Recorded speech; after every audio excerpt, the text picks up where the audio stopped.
মার্কিন নাগরিক হয়েও যুক্তরাষ্ট্রের ঘোর বিরোধী তিনি। তার মার্কিনীদের প্রতি ক্ষোভ থেকেই আমেরিকার চিরশত্রু রাশিয়ার নাগরিকত্বও নিয়েছেন তিনি। এমনকি রাশিয়ার সেনাবাহিনীর হয়ে যুক্তরাষ্ট্রের পরম মিত্র ইউক্রেনের বিরুদ্ধেও লড়েছেন। তার নাম রাসেল বেন্টলি।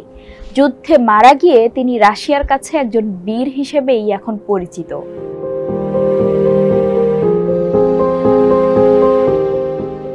মারা যাওয়ার আগে বেন্টলি দীর্ঘদিন ধরেই নিখোঁজ ছিলেন। তার মৃত্যুর বিষয়টি নিশ্চিত করেছে কাতার ভিত্তিক সংবাদ মাধ্যম আল জাজিরা।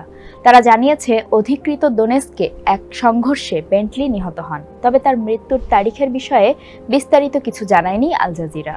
এর আগে চলতি মাসের শুরুতে রুশ কর্তৃপক্ষ বেন্টলির নিখোঁজের বিষয়টি জানিয়েছিল। সংবাদ মাধ্যম রাশিয়া টুডের প্রধান সম্পাদক মার্গারিতা সিমনায়ান সামাজিক যোগাযোগ মাধ্যমে এক্সে করা এক পোস্টে লিখেছেন, টেক্সাস হিসেবে পরিচিত বেন্টলি ডোনেস্কে আমাদের জনগণের জন্য লড়াই করতে গিয়ে মারা গেছেন। বেন্টলি ভোস্টক ব্যাটালিয়নের সদস্য ছিলেন। টেলিগ্রামে স্বঘোষিত ডোনেস্ক পিপল রিপাবলিকের রাশিয়ান গার্ডের ডেপুটি হেড আলেকজান্ডার খোদাকভস্কি কর্তৃক পাঠানো এক বিবৃতিতে বলা হয়, যারা রাসেল বেন্টলিকে হত্যা করেছে তাদের বিরুদ্ধে ব্যবস্থা নেওয়া হবে এবং দৃষ্টান্তমূলক শাস্তি দেওয়া হবে।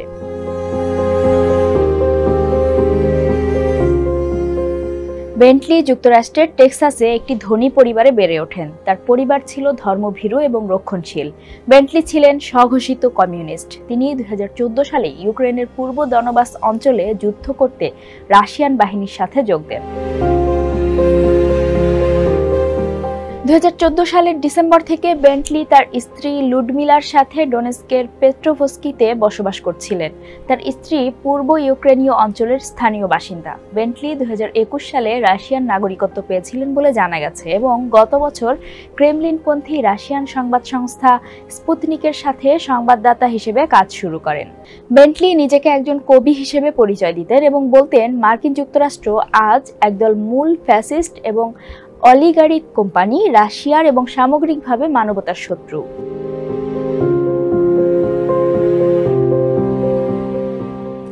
রাসেল বেন্টলির স্ত্রী লুডমিলা বেন্টলি বলেছেন, তার স্বামী গত 8 এপ্রিল নিখোঁজ হয়েছিলেন। তিনি আল জাজিরাকে বলেন, নিখোঁজের দিন স্বামীসহ তিনি দুপুরে 3:30টার দিকে রাশিয়ান বাহিনী দ্বারা নিয়ন্ত্রিত ডোনেস্ক অঞ্চলের পেট্রোভস্কি মিউনিসিপাল বিল্ডিংয়ে পৌঁছেছিলেন।